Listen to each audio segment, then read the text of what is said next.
pagtapungulay sa duha ka taxi driver sa tuwas ng dalan sa Bacolod City. Nakuha sa video.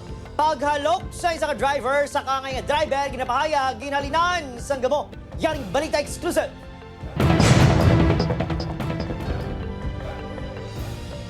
Sa sininga video nga kuha sa Dalan Ernae sa Barangay 12, Bacolod City, makita ang pagtapungulay sa duha ka taxi driver.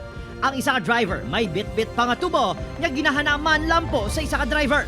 Tubtob nga nagkuha sang bato. Ang isa ka ginhanaman nga ipukol sa ulo sang iya ka sumpong. Natumod na sang grupo nga samahan ng mga taxi drivers sa Bacolod ng mga ibolbado apang hindi luyag nga hingadlan ang duha. Imbestigahan na mo ni nakipag-angot na makikita sa taxi operator sa natapos. I-spend nila ang duha na ka-taxi driver. Suya-suya ako nung doon ginalukan niya kuno ang isa pagalukan. Angga-angga daw la pag isa ko nangutos at nga ginalukan siya. Ang duha nagpasaylohan ay na matapos kinsapol sa ilang mga kaupod nga driver. Paiway na ng kulaway-away kay pigado tamang biyahe na mo subong. Dapat may tindahan na sa kapradahan. Oo, kung hindi na to among maglinaway pa.